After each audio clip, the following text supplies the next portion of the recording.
everyone. Welcome to Redefine series with Marie Kueny. We are on week 6 now. Gosh, we're past halfway. And today we are redefining wellness. But before that, let me introduce to you our guest speaker. Marie Kueny is an empowerment coach, best-selling author, intuitive healer, and holds a master degree in educational psychology. As the founder of Goddess of Light Retreats, she is on a mission to create premium experiences for powerhouse women to soulfully heal and elevate so they can lead the lives that align with their dreams and amplify their higher consciousness. Marie became a certified healing touch practitioner in 2002 and has explored various forms of natural healing, including Reiki, yoga, EFT, mindful living, and meditation. A native to California, Marie currently resides in Kenosha, Wisconsin with her partner and their three adventurous, beautiful children. Ladies and gentlemen, welcome Marie Cooney. Hi, Marie.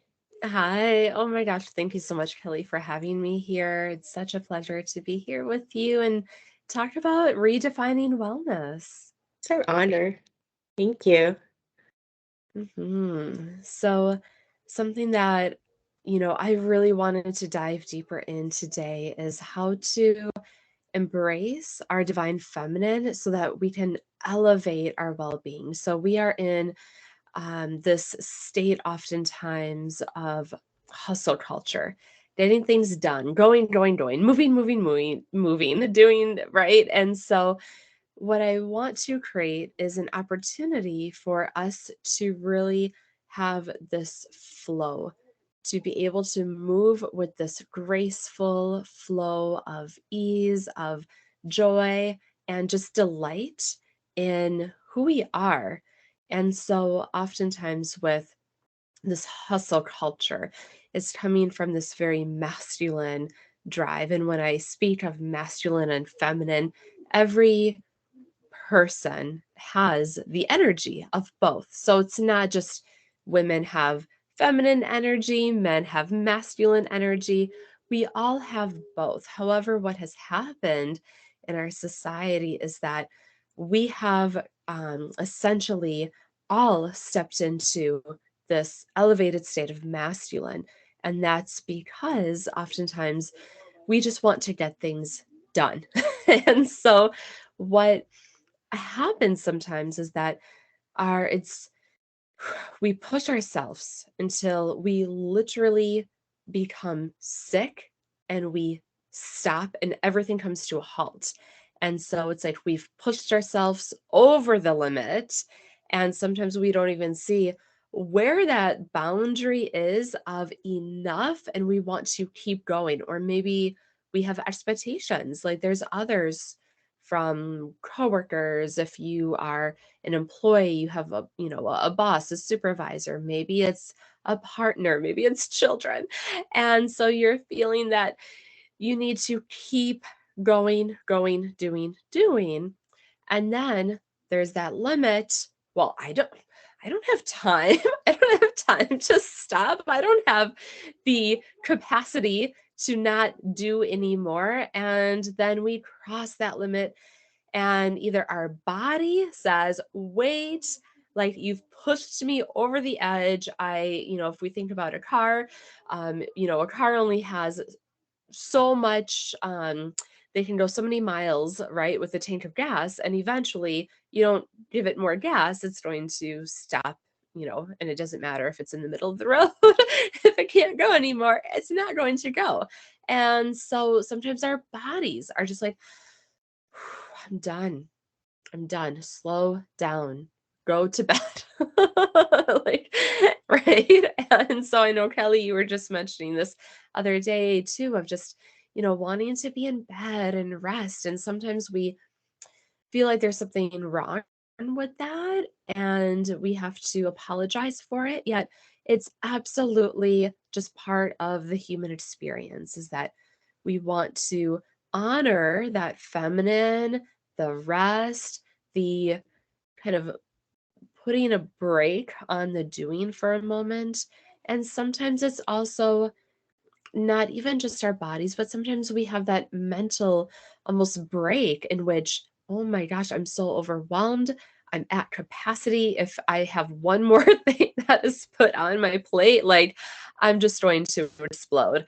And so wellness, that's this holistic sense of wellness from the mind, body, spirit, the connection with ourselves, the connection with others within our community. So there's many layers, but what it comes down to is really how do we incorporate, and this is what I like to do with all of the work I do and in my retreats, how do we incorporate the essence of the feminine in which we can be and be enough with just the being.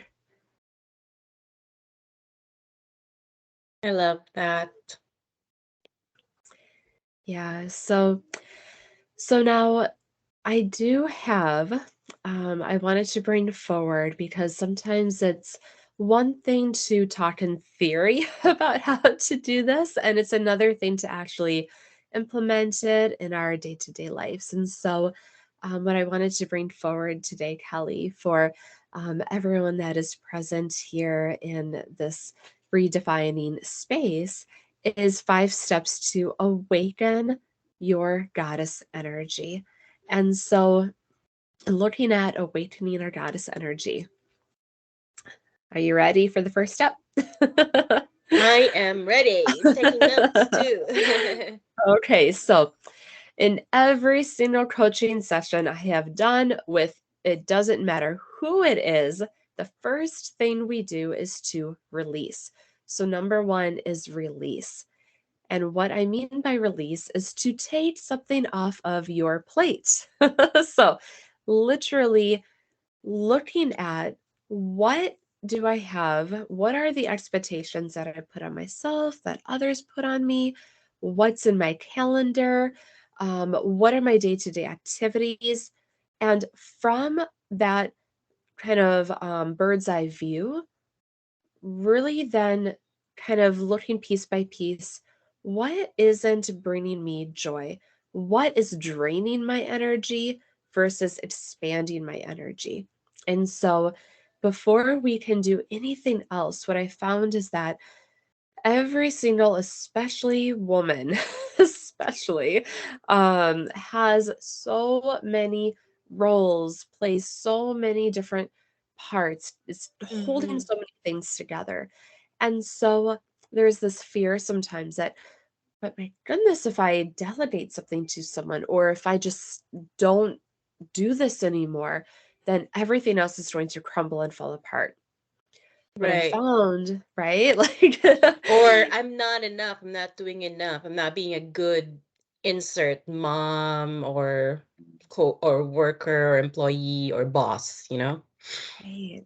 Exactly, exactly. Because so, and again, this is coming from that masculine environment in which doing more means more, that Right. it's, somehow a better way to be.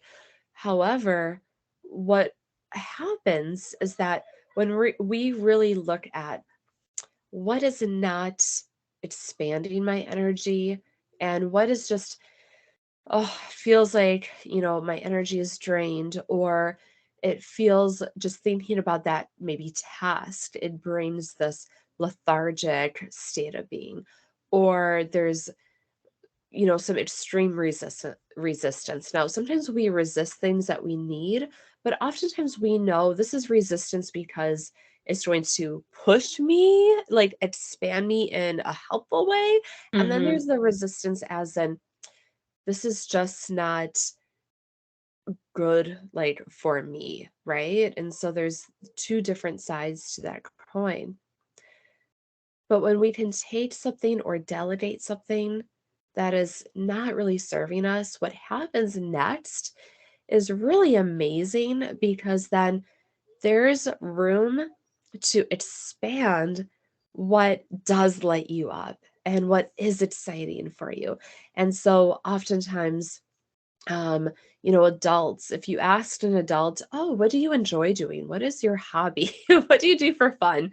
Um, do you have you ever had this, Kelly, where maybe you ask someone this or there's a conversation around this and everyone's like, ooh, what do you mean? Like, oh, what do I do for fun? What's hobbies? Like, I don't have time for that.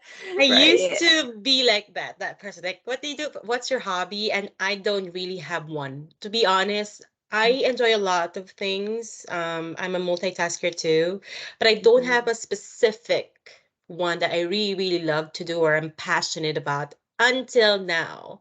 Like, as Mm, you know, people who see me in my social media and people I talk to personally, I'm passionate. I can say I love doing yoga and meditation, and this is how actually the happy me and happy body, mind, and soul was born from. mm, This hobby turned into passion, and now it's a purpose for me.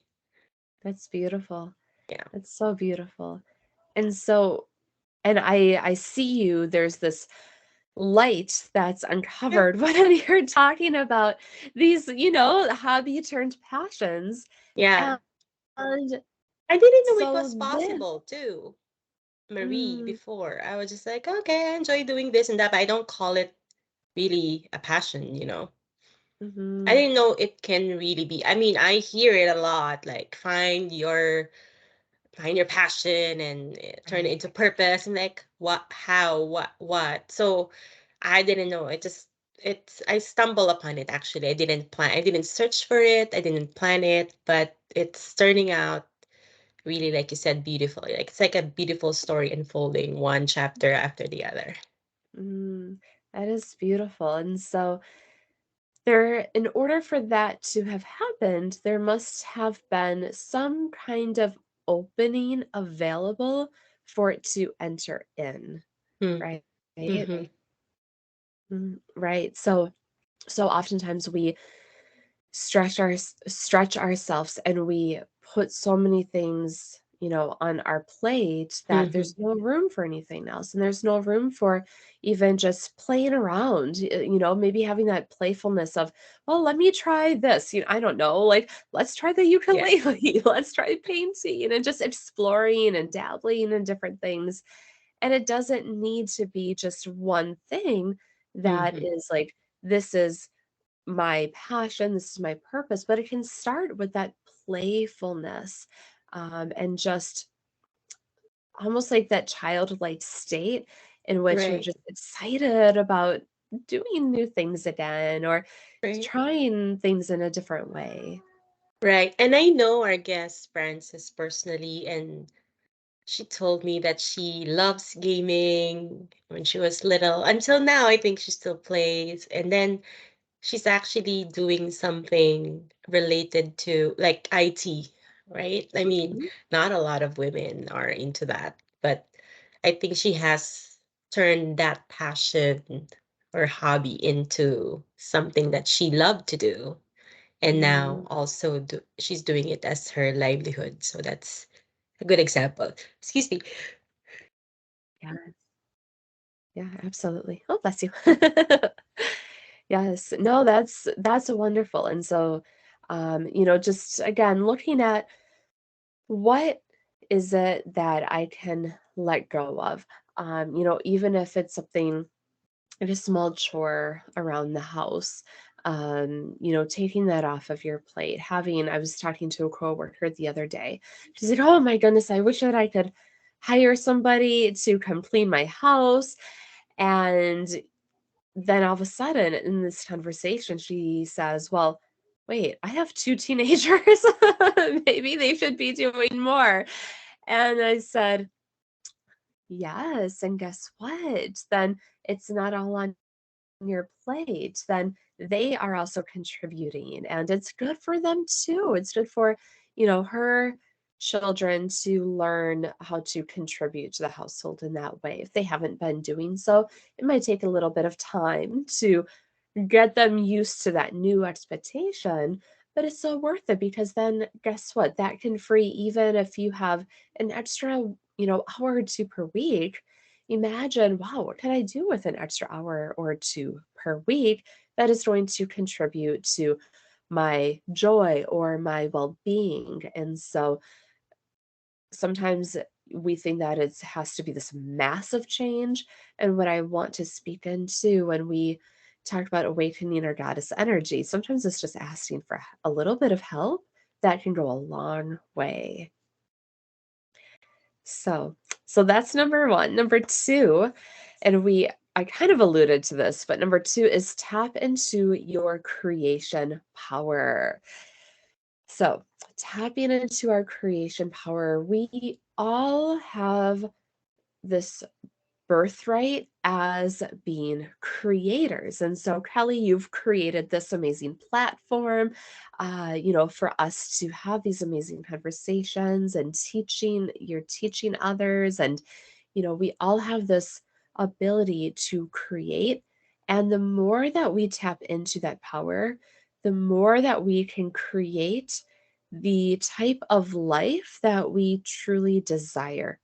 And so, looking at what lights you up: art, dance, writing, journaling. Um, get intuitive with it. Sometimes it's something that maybe you were drawn to as a child. Maybe it's something that you wish that you could have done as a child that you didn't have a chance to.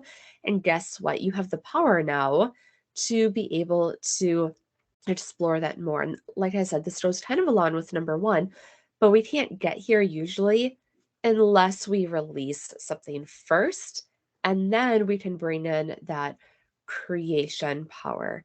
And so, um, again, this is unique for each person. We all have our own unique, I'll call it a goddess blueprint, that we come into this life with, and that is continuously developed throughout our life. And so you get to choose.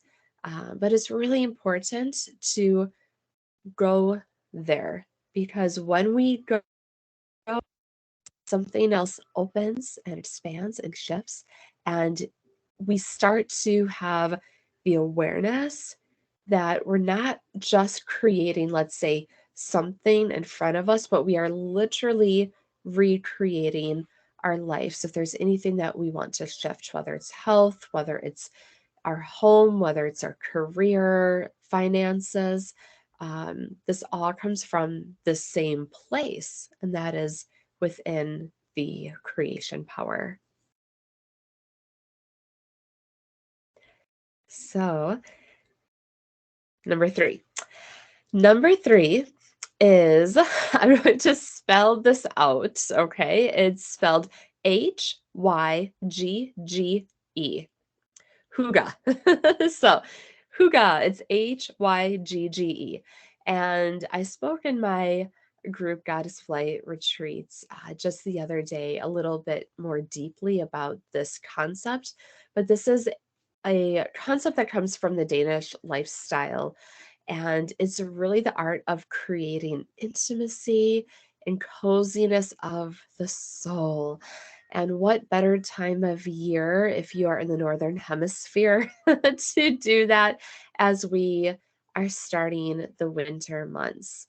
Now, I know, Kelly, that you are in a warmer state than I am. I'm up in Wisconsin where it gets really chilly. We were in our like 20 degrees the last week. And so it was very chilly. But even so, there is this beauty that comes with experiencing things that just feel like that warm embrace and just giving that to yourself.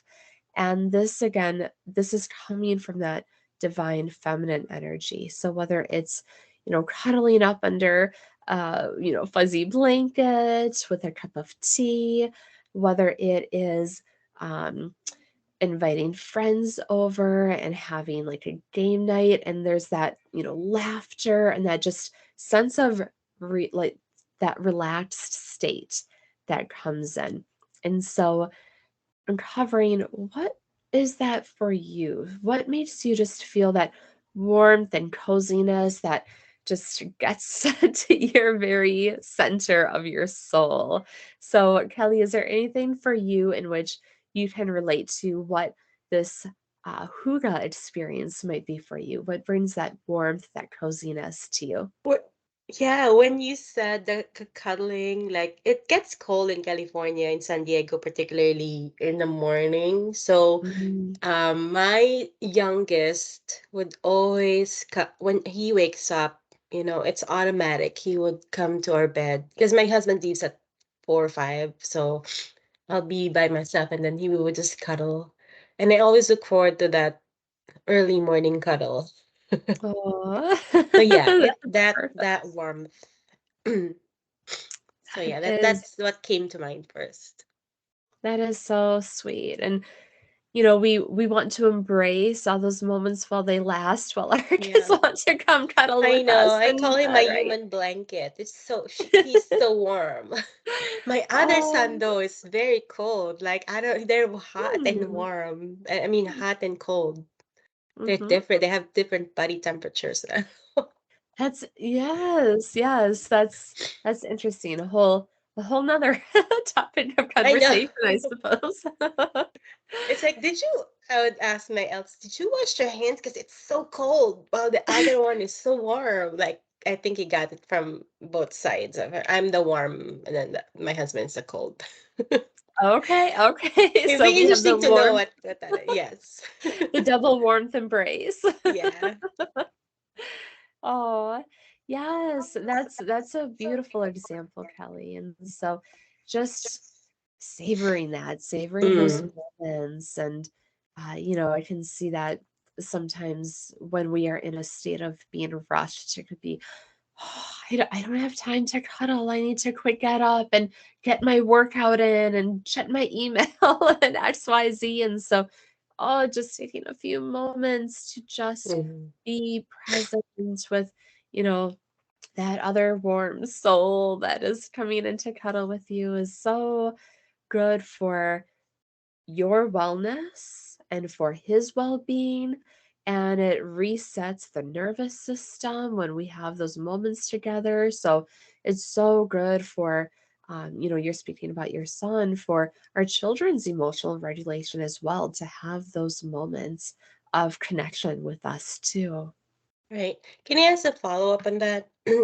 Of Does course. it always involve two people or a group? Is it like a community thing or intimacy? Because you said the art of creating intimacy. So how would Right. that apply to people who don't have anyone right No, that's now? a great question. So it doesn't have to be. So it can be, as I think my first example was, just with a warm blanket and a cup of Yeah, tea, yeah. right? And so, I personally, I need I'm more of an introvert, so I need some time alone in order to be my best self.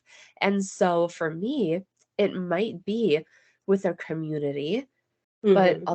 alternatively, oftentimes it would just be with myself, and just really having that time to become intimate with myself, with just who I am. And you can also, there's another term, I'm not recalling it at the moment, but another term of just a simply like a state of not doing anything. It also comes from one of the Mm. Scandinavian countries, but Yeah, it's almost like a form of meditation, but it's just intentionally just being present.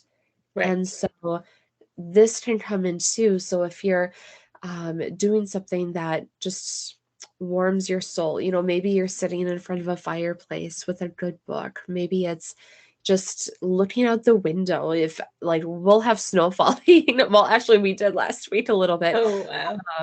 Right. And so maybe it's just looking out the window, watching the snowfall, or, looking out, watching the breeze and the leaves of the Mm-hmm. trees. And so Right. that is also an intimacy of the soul and connecting with nature, connecting with, if you have a pet, if you have a puppy or, a cat, inviting them into that space as well.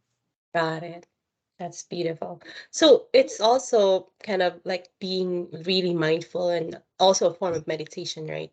All the things you mentioned. Yeah, it can be. It definitely can be if that's something that you want to bring in. to that state, um, it's almost like it expands the energy when you're able to do that. And sometimes it's a state of laughing with others. So, Yeah, each I one love of a us good has laugh. been right? I always get that. Okay, that's another example when I talk to my friends back home.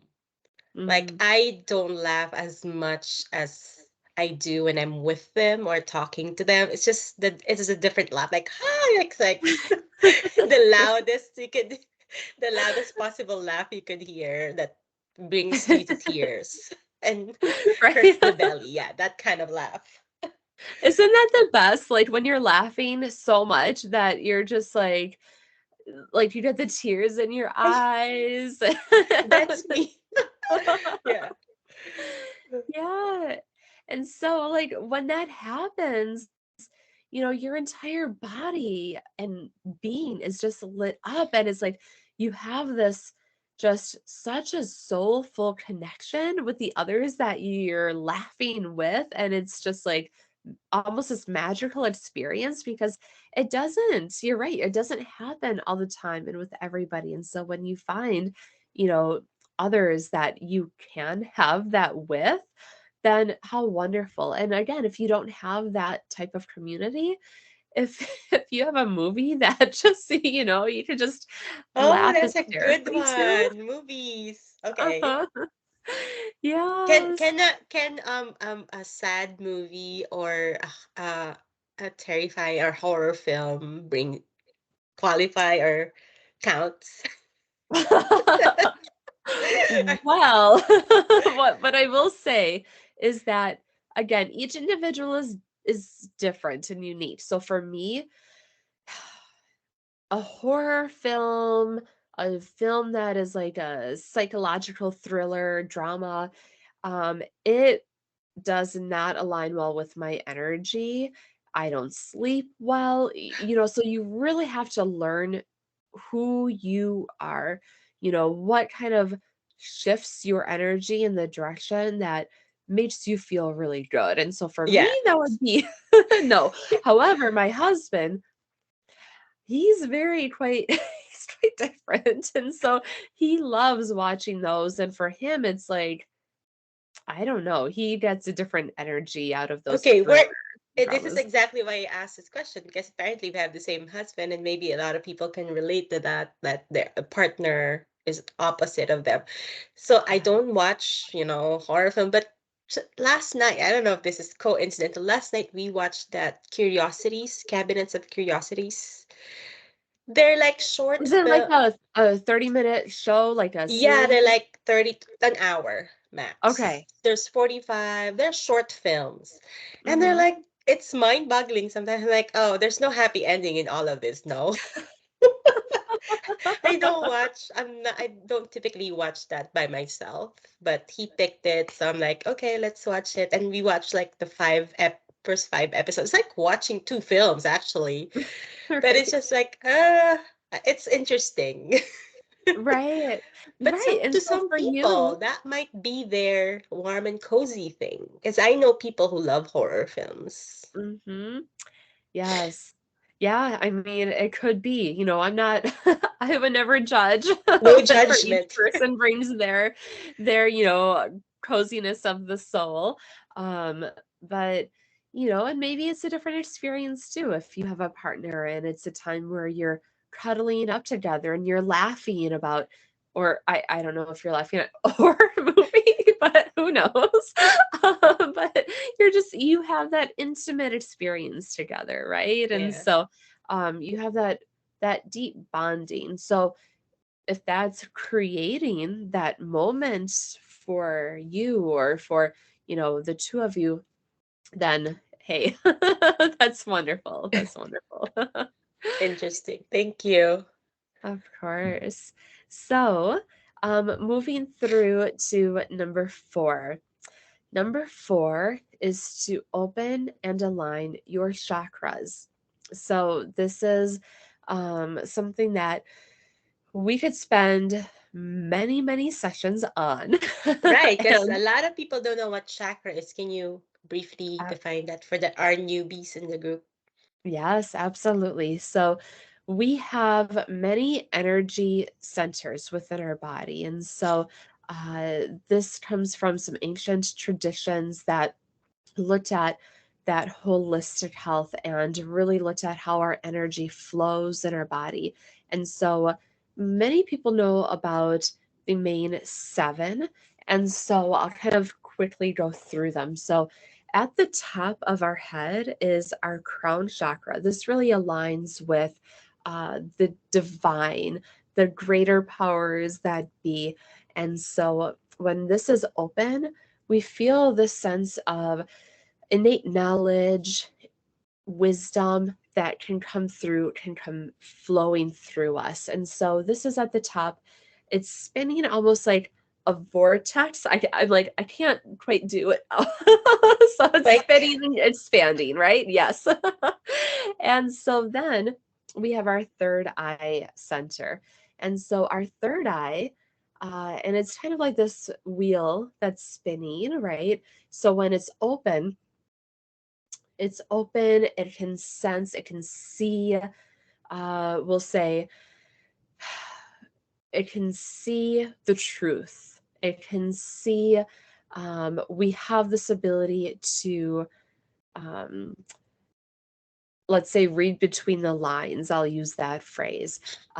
We have this ability to connect in different ways, to see the truth for ourselves, to see the truth that might be within our environment, in relationships. And so that is the third eye center here. can it also be called the intuition, or does that come from that center?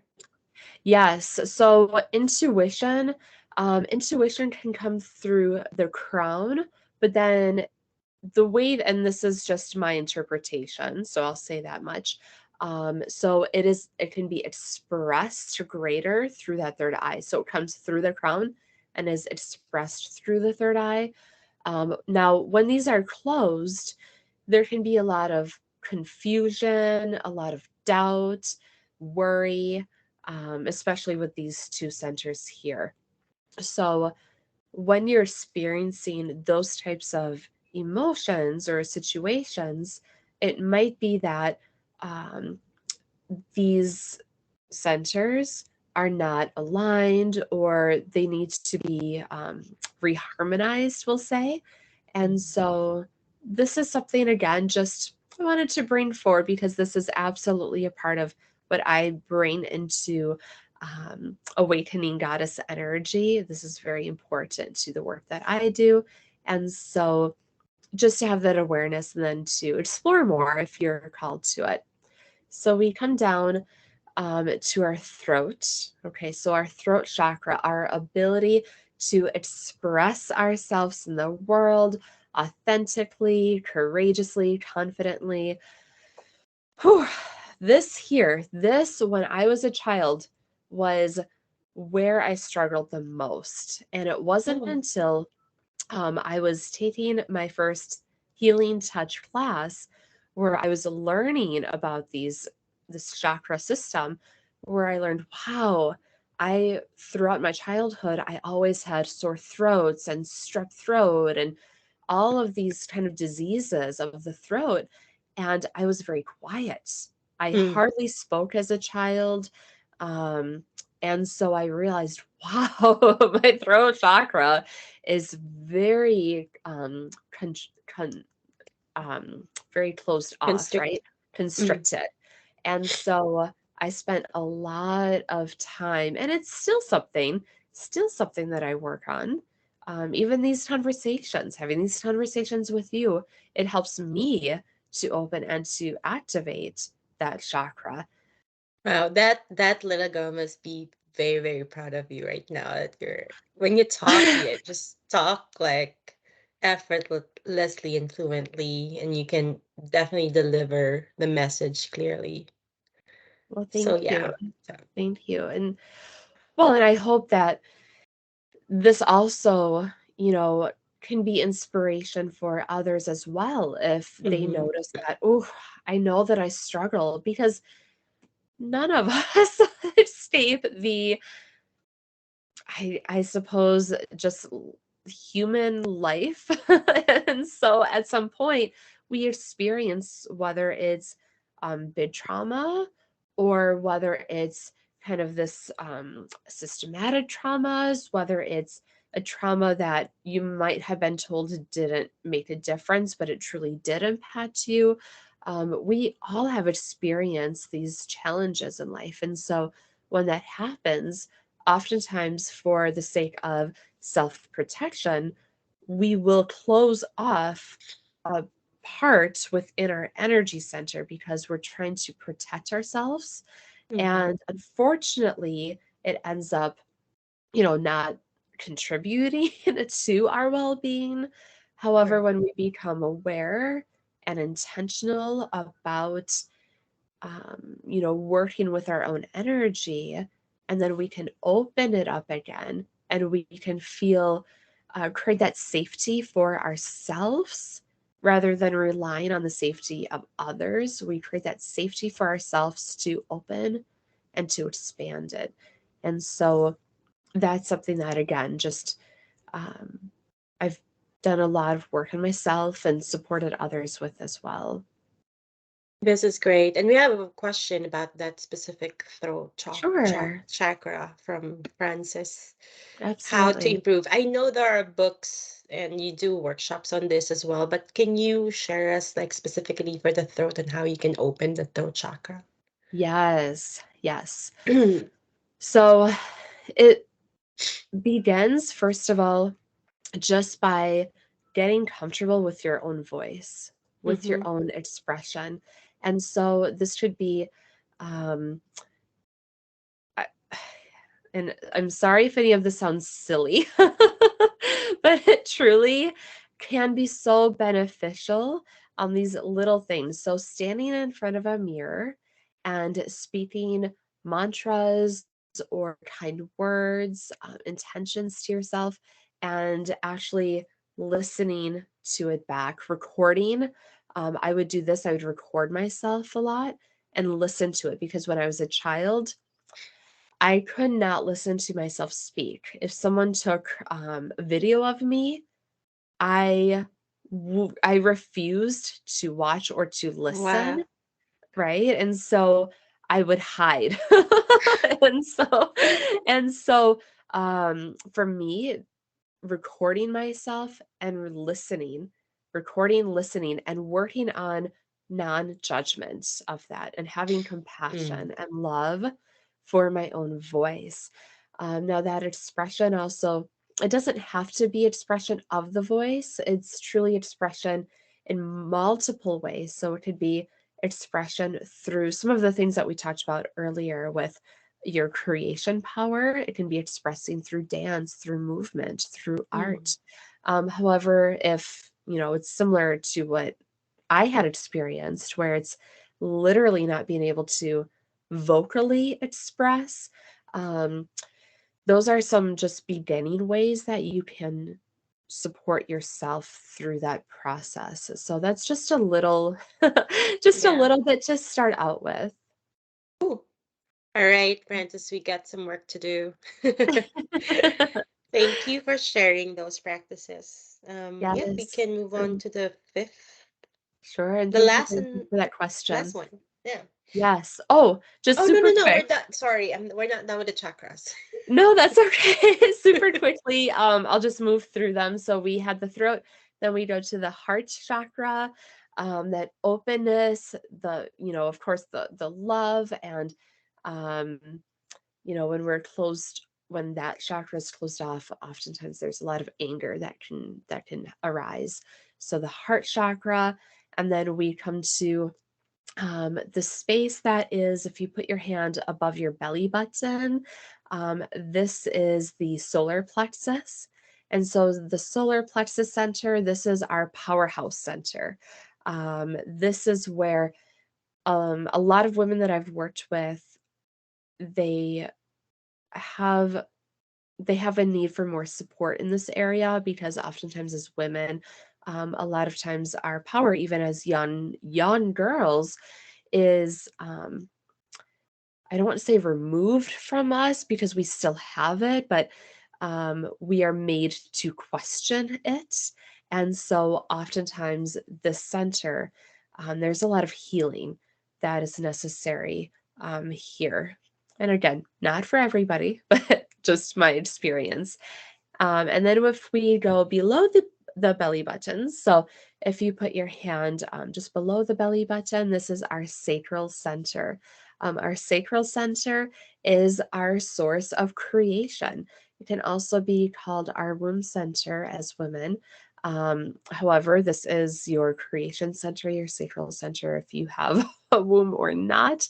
This is where um, anything that you are bringing into this world, this is where it comes through. And so, especially if you are, let's say, an artist, this area might be really open. If you're struggling with that, this might be an area to pay attention to. And then we go down to our base. So earlier I mentioned at the top of the crown, it goes up, it expands out.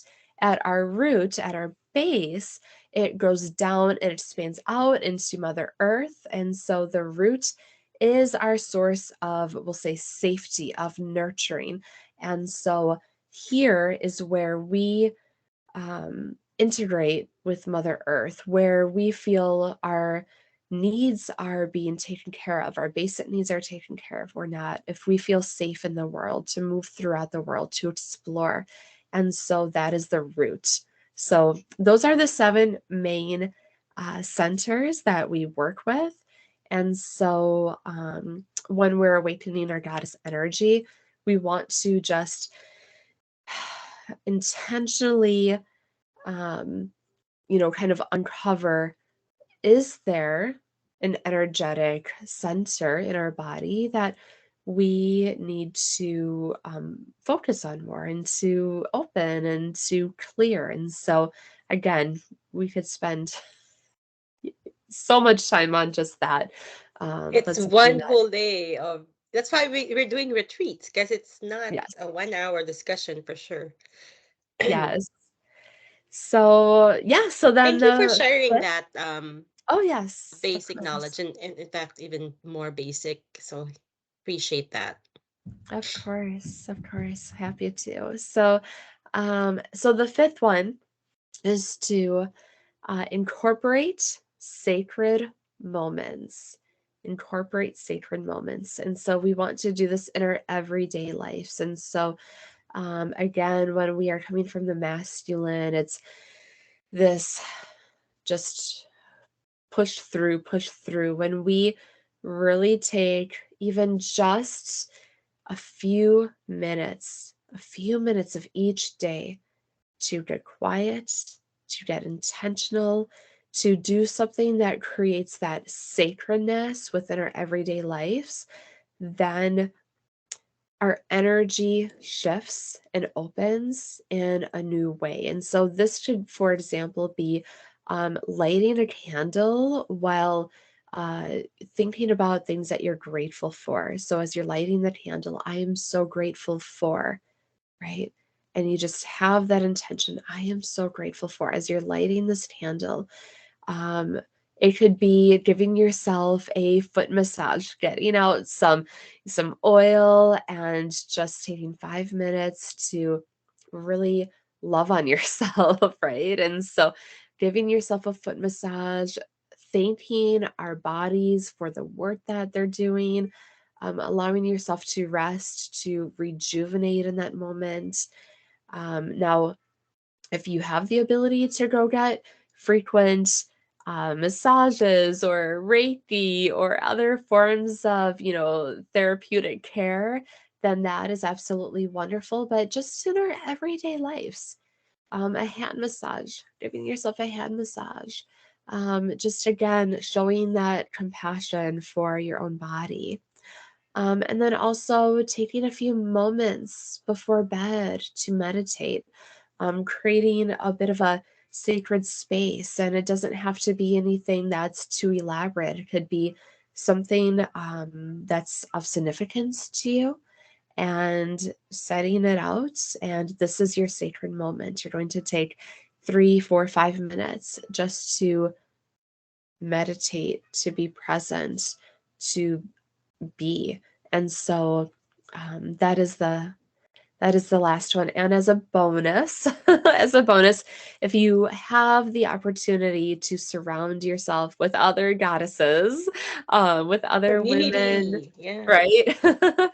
With others who are, and if we have any men who are joining us as well for this retreat at another time, just others who are also on this journey to be intentional about the way that they're living, the way that they're showing up, who care about the personal development, who cares about, um, the direction that we're going as humankind, and to, just have that time with others who are on a similar path.